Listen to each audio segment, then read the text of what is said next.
qodobkii ugu cuslaa ee ku jiray heshiiskii 9 bishan ay doorashada ka gaareen madaxda golaha wadatashiga qaran ayaa u muuqday inuu buray kadib markii ay ciidamada mar kale ku milmeen xiisadaha siyaasadeed ee dalka ka jira.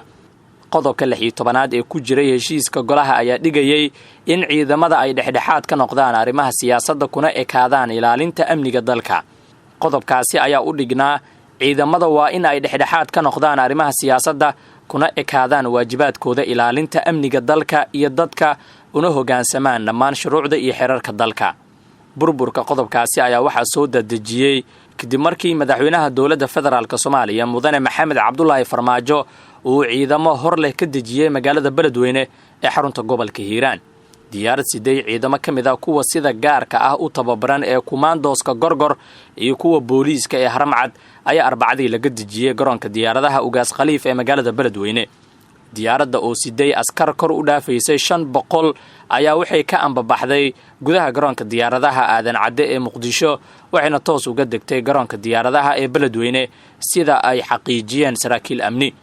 magaalada Beledweyne ayaa waxaa yaala kuraas badan oo xildhibaan oo uu aad u doonayo madaxweyne Maxamed Cabdullaahi Farmaajo oo uu ugu weyn yahay kursiga la fahamsan yahay inuu isku soo sharaxi doono agaasimihii hore ee hay-adda NISA Fahad Yaasiin Xaaji Daahir haddana la taliyaha amniga qaranka. golaha wasiirada Soomaaliya ayaa amray in degdeg loo soo celiyo ciidamadii la geeyey magaalada Beledweyne ee xarunta gobolka Hiiraan ee muran ka badan dhaliyey. qoraal ka soo baxay golaha wasiirada ayaa lagu sheegay in ciidamadaasi loo adeegsanayo dana siyaasadeed taas oo ay ku qeexeen mid lagu dilayo sumcadda ciidanka qaranka. hase yeeshee macadda haddii taliyaasha ciidamada oo ku xiran madaxweyne Farmaajo ay qaadan doonaan amarka golaha wasiirada iyo in kale xilli taliyaha ciidanka militariga Soomaaliya General Odowa Yusuf Raage uu kulanka golaha wasiirada ka hor sheegay in uusan ka amar qaadan wasiirka amniga, wasiirka gaashaandhiga, wasiirka arrimaha gudaha iyo ra'iisul wasaare Roble. taasi oo dad badan ay ku tilmaameen ismaandhaaf ka dhex jira taliska militariga iyo xukuumadda. sidoo kale waraysi uu bixiyey General Odowa waxa uu ku sheegay in ciidamada la geeyey Beledweyne aysan waxba uga duwanayn ciidamada kale ee la geeyey Dhuusamareeb, Jowhar iyo sidoo kale Baydhabo, isagoona sheegay in ciidamadaasi ay la dagaalami doonaan kooxda Al-Shabaab. haddaba ciidamada la geeyey magaalada Beledweyne oo u badan kuwa militariga Gorgor oo siyaasiyiinta Soomaalida ay aad uga cabsadaan ayaa walaac laga muujinayaa. Turkiga waxaa loo gudbinayaa dacwad ka dhana ciidamada ay Soomaaliya u tababarto ee loo yaqaan Gorgor.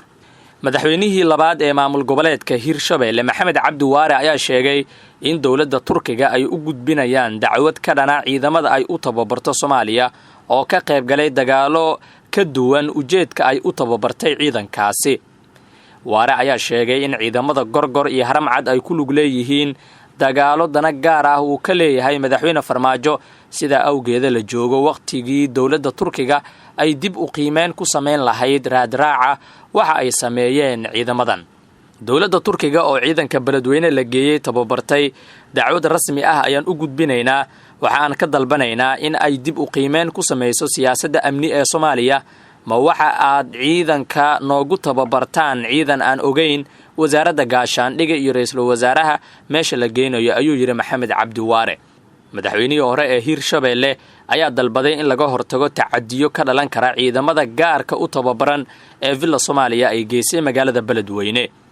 ra'iisul wasaare Maxamed Xuseen Roble iyo madaxweyne Cali Guudlaabe waxa uu ka dalbaday in ay u istaagaan ka hortaga isku dhac ka dhasha saameynta aan wanaagsanayn ee ka dhalatay ciidamada la geeyey magaalada Beledweyne ee xarunta gobolka Hiiraan. waa tahay daawade weli waxaad daawanaysaan wararka National TV. subscribe saar YouTube-keena kadibna fura gambaleelka si wararka aan halkan soo dhigno uu ku soo gaaro. sidoo kale like garee muuqaalka. madaxweynaha maamulka Puntland Siciid Cabdullaahi Deni ayaa ogolaaday in hay-adda BSF uu madax ka noqdo nin ay wada dhasheen ama ay walaali yihiin agaasimaha BSF ee diiday xilka qaadista lagu sameeyey ee Maxamuud Cusmaan Diyaano.